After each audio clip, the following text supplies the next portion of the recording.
This station is Town Hall. I made it to Australia. Yay! Finally, I'm here. I'm in Sydney. I'm on the train in Sydney and about to go to the area with the Opera House. It's a place called The Rocks, and I think it's at the harbour, close to Sydney Harbour Bridge and close to the Opera House. So yeah, just have to go and see that. I just checked into my Airbnb in Surrey Hills, right next to Central train station, and now I'm back on the subway, heading down there. G'day, mate. How you going? Welcome to another episode of the Radio Vagabond, and today we're in Sydney, Australia, a city and a country that's been high on my personal bucket list for as long as I can remember. Finally, I'm stepping onto this land of sun, surf, and the iconic Sydney Opera House. I'm ready to immerse myself in everything this lively city has to offer. Sydney, a place where the local lingo is as colorful as its landmarks, has always intrigued me. So I'm setting out to decode some of the funniest and most unique Aussie expressions with the help of some friendly locals, from arvo to zonkt and everything in between. In this episode, you can join me as we unravel the language treasures of the land down under. But what is a visit to Sydney without experiencing cultural heartbeats? I'll be catching up with an old friend, a seasoned expat who's called this place home for over 15 years. Together we'll soak in the arts of a breathtaking show in the Sydney Opera House, and that's another dream come true for me. And the cherry on the top, we get on a boat under the Sydney Harbour Bridge and then in front of the Opera House to witness the massive fireworks on New Year's Eve. Truly a spectacular show, and you can join us. So come on this Sydney adventure with me, where culture, language and sport collide in the most exciting way. I'm fair dinkum. Good on you. My name is Palabo, and this is the Radio Vagabond, a down-under dive into Aussie slang, opera and fireworks. Welcome to the Radio Vagabond! Awesome. Travel is possible at any age. Your sense of adventure is just over the horizon. So, reach out and grab it. This is the Radio Vagabond. I'm at the harbour now, and over on my left side I have a view of the Sydney Harbour Bridge. It's closed right now for people to walk across it because they're putting up fireworks for New Year's Eve. We're just a few days away from that. But then when I look over on the other side of the water here, there's an iconic building. It's probably one of the most iconic pieces of architecture in the world. And as I stand on the waterfront looking up on Sydney Opera House, I can't help but feel a bit of awe. As I'm finding a bar on the harbour and get the most expensive beer I've had for a very long time, let's have some facts about Australia. And now, facts about where we are. Australia is located in the southern hemisphere, containing the mainland of the Australian continent, the island of Tasmania, and several smaller islands. It's surrounded by the Indian and the Pacific Oceans. How big and how many people? Australia is the world's sixth largest country by total area, spanning approximately 7.7 million square kilometers. That's almost 3 million square miles. About the size of the continental USA, nearly as big as Europe, and 32 times as big as the United Kingdom. Australia has a population of 25 million people, making it one of the most sparsely populated countries in the world. The flag. The Australian flag is a bit complicated. It has a dark blue background with three main features. In the top left corner, there's the Union Jack, showing Australia's history with Britain. Right below it, there's a large white seven-pointed star known as the Commonwealth Star, symbolizing the federation of the states and territories in Australia. This star used to have 6 points, one for each state in Australia, but in 1908 the star was changed from 6 to 7 points, with the seventh point representing all territories. On the right side of the flag, there's one small star and 4 larger stars. This is a representation of the Southern Cross, a prominent star constellation visible in the Southern Hemisphere, representing Australia's geographical location. What's a typical local beer? Australia has a strong beer culture, with both large-scale breweries and several craft breweries. Some well-known Australian beers are Victoria Bitter, VB, Carlton Draft, and Cooper's Pale Ale. Famous people from here. In entertainment, there are actors like Hugh Jackman, Nicole Kidman, Mel Gibson, Cate Blanchett, Russell Crowe, and Chris Hemsworth. In music, there are AC/DC, INXS, Bee Gees, Kylie Minogue, and many more. And that was Facts About Where We Are.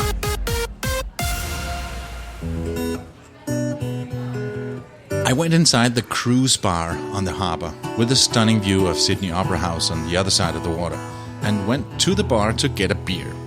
In Australia, beer sizes can vary from state to state, with terms like schooner and pint referring to different volumes depending on where you are.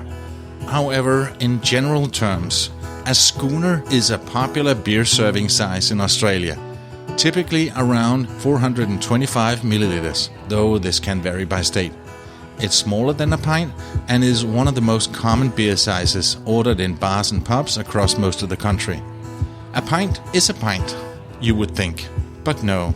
It's 570 milliliters and slightly bigger than a pint in the UK and a lot bigger than a pint in the US, where it's about 473 milliliters. I would normally get a pint on a warm summer's day like this one, but then I heard the prices. I got a Carlton Draft schooner, which was only around 10 euros, $11, but an unbeatable location and a great singer performing and playing with the loop pedals. And good company from a couple of locals. Let's meet the locals. Mark and John are both from the UK, but have lived here 11-12 years. I sat down and asked them to complete this sentence. You know you're in Australia when? When you see people wearing flip-flops in the middle of the city. Yeah. That's what I mean. No dress code. No dress code. No dress code anywhere. 5-star restaurants, no dress code. No dress code. Okay. And then we talked a bit about things they only say here. And a fair warning, there might be a few of the words here that could offend you. So if you're easily offended, skip 1.5 minutes. Hello. How are you going?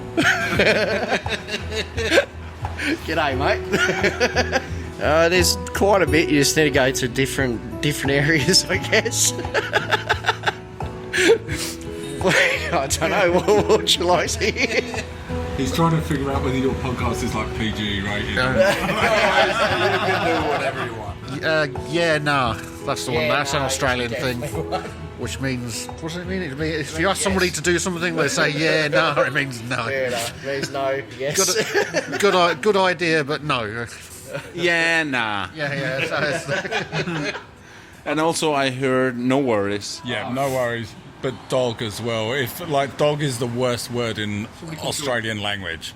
Dog. You can call someone any other swear word under the sun, and that's totally fine.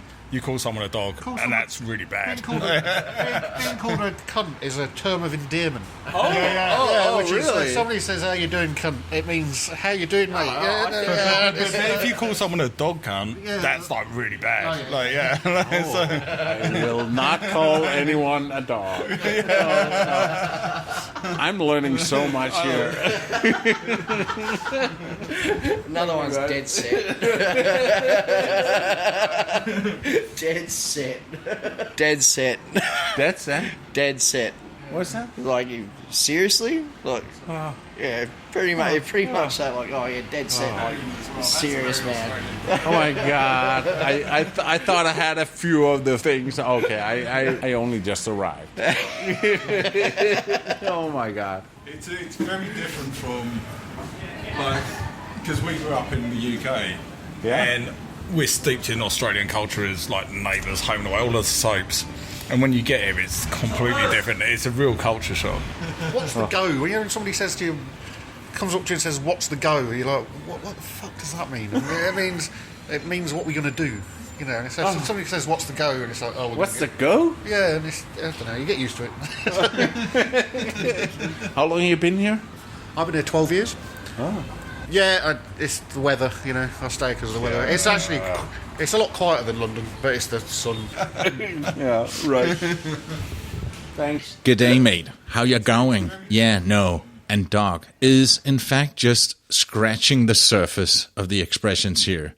So now it's time for... And now, The Radio Vagabond Language School. Today, Australian. It'll be okay. She'll be right. It'll be okay. She'll be right. Very nice. Good on ya. Very nice. Good on ya. I'm exhausted. I'm cactus. I'm exhausted. I'm cactus. I'm tired. I'm sonked. I'm tired. I'm sonked. I'm very tired. I'm buggered. I'm very tired. I'm buggered. I'm sick. I'm crook. I'm sick. I'm crook. Afternoon. Avo. Afternoon. Avo. I'm very happy. I'm cuffed. I'm very happy. I'm cuffed. I'm telling the truth. I'm fair dinkum. I'm telling the truth. I'm fair dinkum. and that was The Radio Vagabond Language School. My name is Bond. Radio Vagabond. Let me describe the Sydney Harbour area for you. It's like a U-shape with the Opera House on the other side of the water from where I am. I'm at the side where the cruise ships dock in the area called the Rock. And between those two piers are Circular Quay.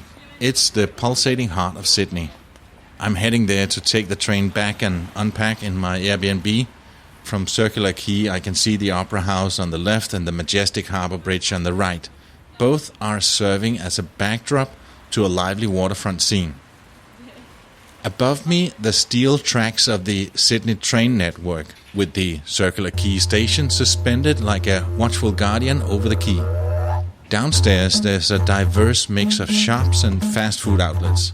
In the middle of all this, the legendary Aboriginal known as the Didgeridoo Man breathes life into his instrument, filling the air with the soulful, haunting sounds that have become the symbol of Australia's rich indigenous heritage.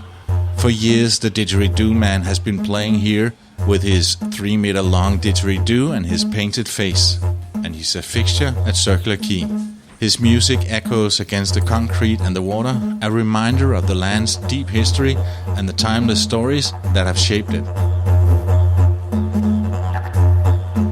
The boats at Circular Quay are also a sight, ranging from the iconic green and yellow ferries that shuttle commuters across the harbour to Manly and other parts of the city. Just before I go on the train, I notice a fast food restaurant with a logo looking very much like Burger King's, except it's called Hungry Jack's. I think, wow, they got a nerve creating something that close. And even more so when I look inside and see that there's a sign on the wall where it says, Home of the Whopper. I thought, that is interesting. And on the way back, I got on my phone to do a bit of research. And when we come back, I'll tell you what I found out. It's quite a story.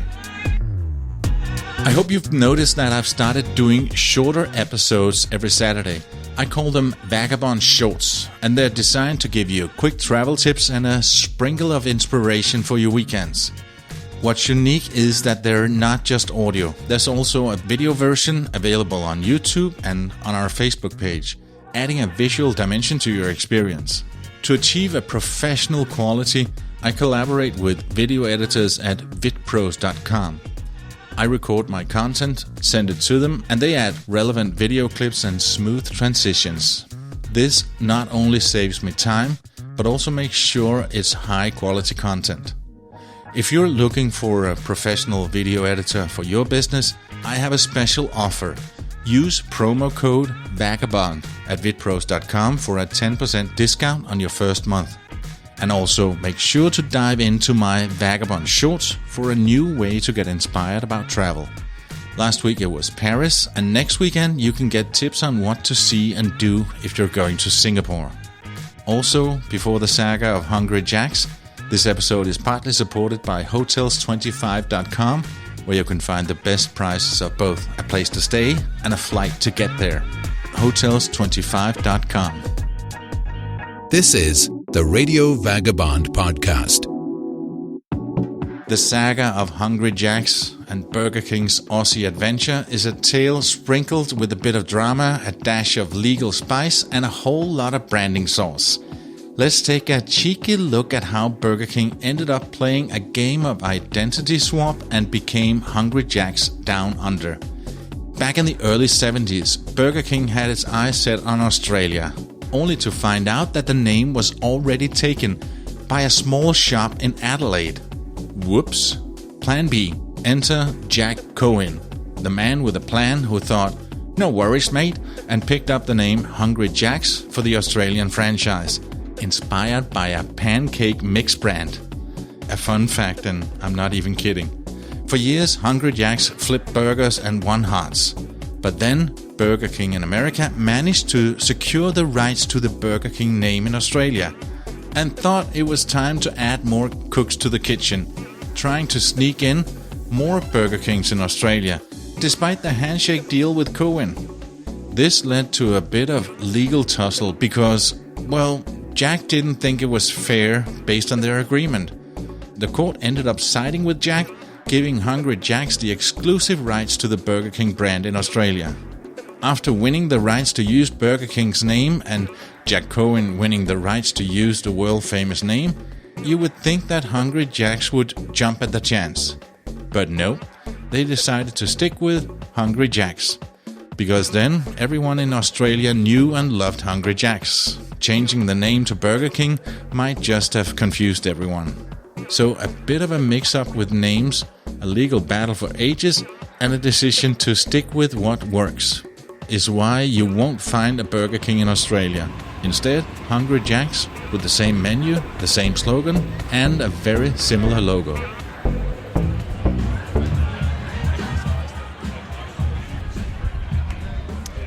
We're in Sydney, and I'm just been joined by my good friend Philip.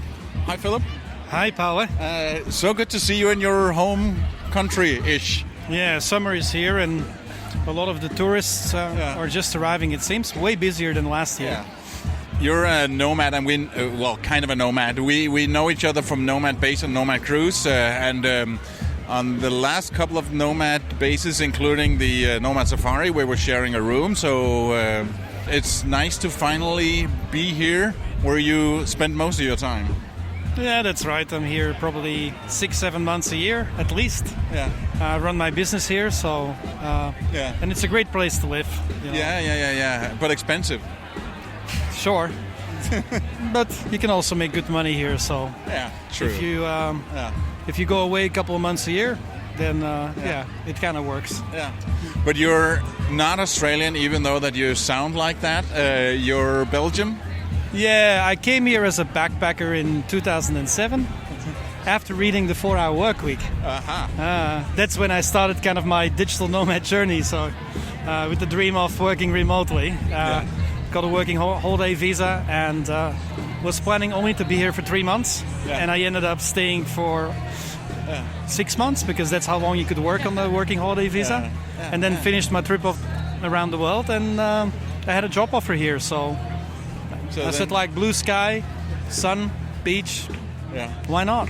And you've been working all over the world, including in Denmark. Yeah, actually Denmark was the first country I worked in abroad. It's the first time I was on the airplane as well. The company I worked for sent me a plane ticket to go for the job interview. Before, I'd never been on the airplane before. Wow. And here's the funny part. We talked about this when we met the first time. You said, I actually lived in Denmark. And then, where? In Aarhus. What did you do? I work for this company you probably don't know. It's called TC Electronics. And I said, well, as a matter of fact, I do for 2 reasons. I did my first radio show on a TC mixer, and my next door neighbor was the CFO for the company.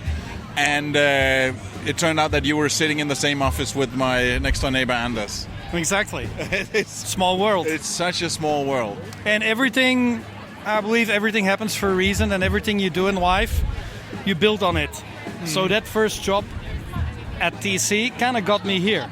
Because I ended up working here for the distributor of TC products in Australia. So everything's connected. Everything's always connected. Yeah. So, But that's not the only place you lived. You also lived in the US? yeah, also for TC. Yeah. Also for TC in Germany. And then some people from TC went to a British company, and I went to UK. Yeah, it's a small world. You know, the world of professional audio and music is a very small world. So. Yes, Philip and I met on the Nomad Cruise back in 2018. And since then, we've become close friends, as I have with so many other Nomad Cruises. I've done 4 of their cruises, 2 of their other event called Nomad Base, and a Nomad Safari in Africa that they also organized. In 4 of these events, I've shared a room with Philip, and we're actually also booked to share a cabin on the next Nomad Cruise in September, October 24, from Vancouver to Alaska and ending up in Tokyo. It's going to be amazing. As you can hear, Philip is not a full-time nomad. He lives here, but still travels a lot and identifies himself as a part-time nomad. And you don't need to be fully nomadic to join the Nomad Cruise. So if you want to dip your toe in the location-independent traveling lifestyle and meet some cool people, you can join the Nomad Cruise. And here's the good part. If you use this promo code Radio Vagabond, you can save €100 on your ticket.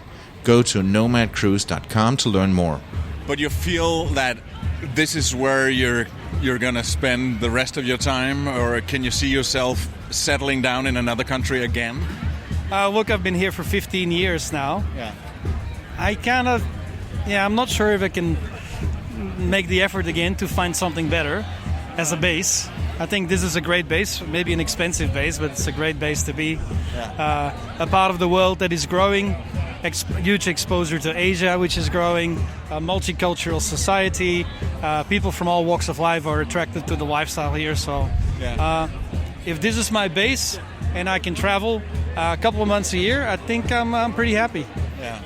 I have an English friend who lives here and has lived here for, I think, 30 years or something like that. And I'm going to see him in a couple of weeks, and he is so crazy about this country. He says, Palle, you've got to move here. It's the best country in the world and all of that. Yeah, I've tried to find a better one. After 15 years and not much luck, so yeah. I think this place you can make your home. Yeah, and look, there's lots of job opportunities here. So, I mean, for travelers, especially if you're under the age of 35, it's a great place to try out a new life because there's plenty of jobs here. If you've got a university degree, you've got skills in IT, you can get 6-figure jobs here very easily. So we're sitting at the pier, and in a couple of days we'll be out there in the water for the New Year's Eve fireworks on a boat. Exactly. It's gonna be. It's the best way to do it. Yeah. And right now we're right next to the Sydney Opera House, and we're about to go and see a show, see it from the inside. You've been in there before, but that was before they did something with the acoustics, right? Yeah, so the acoustics of the concert hall have always been a little bit challenging. I think that was one of the reasons the Danish architect, he left the project because they were, well, it was over budget. It was budget for 7 million. I think it ended up costing 107. Yeah, over the years they tried to do all kinds of, quick fixes to make it better, but I think in the end they said, let's redo the whole thing. They want to use the concert hall for lots of different kinds of events. Yeah. And so you kind of have to be able to adapt the acoustics to the performance. Yeah. And actually they wanted him, after so many years, he never came back and saw it finished. And when they finally asked him to help them, he was too old to travel, so he was sort of in the wings back in Denmark, and his son, Jan, took over and came here and saw that his father's life work was complete. That's it. Yeah. And there's a Lego set from the Sydney Opera House, so you can always kind of build your own. Yeah. And see how it was put together. I wonder how that's even possible with that many curves. It's yeah.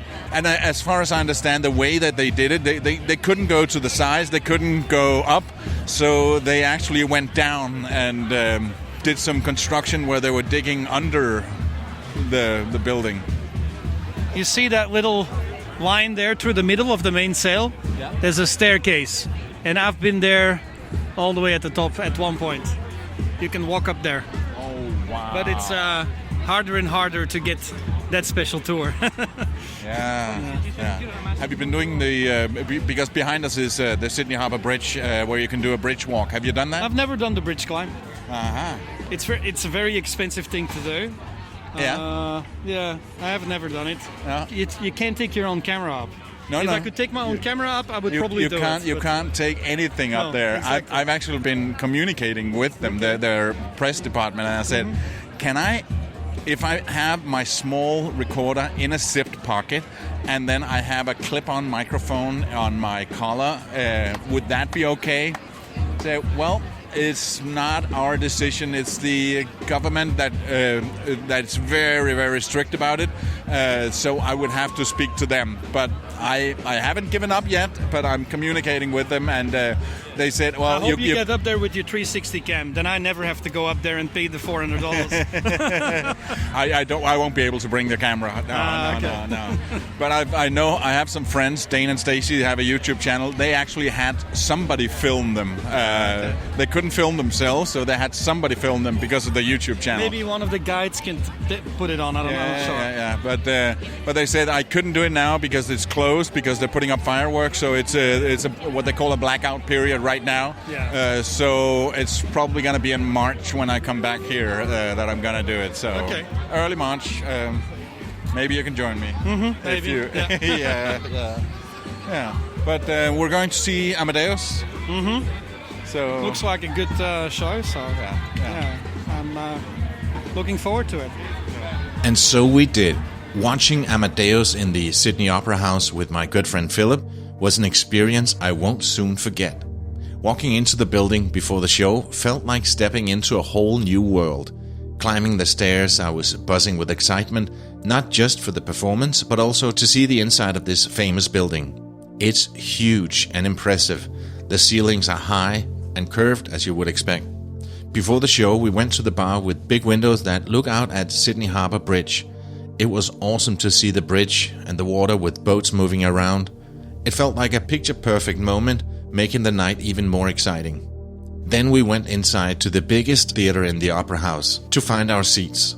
We sat on the balcony on the left side, and the view of the whole place from there was incredible. The room is built to fit a lot of people, over 2,000, and after the renovation, it's designed so everyone can hear the music really well. The show itself, as the movie Amadeus, dives into the relationship between Mozart and Salieri. The death of Mozart! The live classical music, performed by the orchestra right there on stage, added an authentic and powerful layer to the experience. Philip and I were amazed at the production, with both humor and tragedy, and how perfect the acoustic was. This wasn't just a night at the opera. It was an experience that stayed with me long after the final curtain call. Everything from the big views at the bar to sitting in the big impressive theater made this night unforgettable. For the New Year's Eve fireworks, that is legendary in Sydney, we decided to splurge and go on a boat. I thought it's rare that I get the opportunity, and even though it was quite expensive, we decided to do it. So David, we're just about to leave. You're the captain on this New Year's Eve cruise. Have you done this before? Many times. Really? You know that in COVID there aren't many captains around the industry, so yes, this is my penance. Yeah. So what's in store for us? Well, we're going to get out. We're going to see the 9 o'clock fireworks. We'll be in a holding pattern within an exclusion zone, so we'll see the 9 o'clock fireworks. So what is the exclusive zone? All of the private vessels are outside the exclusion zone. The commercial vessels like this are inside the exclusion zone. We stop, we watch the 9 o'clock fireworks. There's a light show that goes with that. Then we tour around the inner side of the exclusion zone until the midnight fireworks, where we've got a spectacular spot to stop. We're right between 3 barges, and it's hard, even though I've seen it time and time again, it is hard not to be marveled by it. And I hear that it's going to be even more impressive this year. Because you're here. Yeah, exactly. And plus, there's been 2 years of no fireworks, so now they're going to save up all the the dry powder they had from the last 2 years and just blow it up there. So it's a very long night. So my joy is if everybody can work together and enjoy the night together. And we're all out here on the deck already having drinks, and you come out here just to say, hey, enjoy your evening, and you're having a drink yourself, but it's a Coca-Cola. You have to drive. Indeed it is, yeah. But I hope you get to enjoy it too. And I hope you do too. I'm sure I will. And if you can help all of our guests enjoy it, that would be lovely. I will bring out the party animal within me and make sure that everybody has a good time. Happy New Year to you too. Imagine being right in the middle of the action, surrounded by water with the night sky lighting up above you. The fireworks are a big deal in Sydney, with 2 main shows, one at 9 p.m. for families and another big one at midnight to officially welcome the new year. It's known to be a spectacular display that costs millions of dollars and includes thousands of fireworks. It's famous for its incredible setup, with some of the fireworks launched from the Sydney Harbour Bridge, creating a stunning effect that looks like a waterfall of lights cascading down into the water. And also fire from the top of the coat hanger, why it's been closed for the bridge climb I spoke about earlier. They also set off fireworks from the Opera House and several other points around the harbour, making sure that the sky is filled with colour from all directions and reflecting beautifully on the water, making the whole harbour sparkle. Being on a boat gives you a front row seat to the show. How should I get you another drink? It's also a big party on the boat with a bar and a DJ, and we made a ton of new friends as we were dancing on the deck. For those watching from the shore, it gets super crowded. People start grabbing spots early in the day to get a good view. If you're planning to join them, getting there in the afternoon is a good idea. Bring something to sit on and maybe some snacks, because you'll be waiting for a while for the show to start. But it's worth it for the view and the vibe. How should I get you another drink? Watching from a boat might be pricier, but it's an incredible experience. For me, it was one of those things where I thought, in 5 years' time, I'll remember the experience, but I won't remember how much I paid for it. So that's my go-to rule. But whether you're on land or sea, Sydney's New Year's Eve fireworks are something everyone should see at least once. It's a magical start to a new year. Next week, we're back here in Sydney, and you can join me as I'm diving into the ideally Australian pastime, cricket. Join me as I take my seat in the members-only area of the legendary stadium for my first ever cricket match. Next week on the Radio Vagabond. There's 3 sticks in the ground, yes. and 2 pieces of wood called bales over the top. Yeah, right. And the objective is that the batting team defends the stumps and...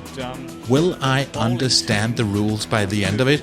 Especially when I have a native Aussie who grew up with the sport to explain them. In Australia, we have this saying that the captain of the Australian cricket team is more important than the Prime Minister. So,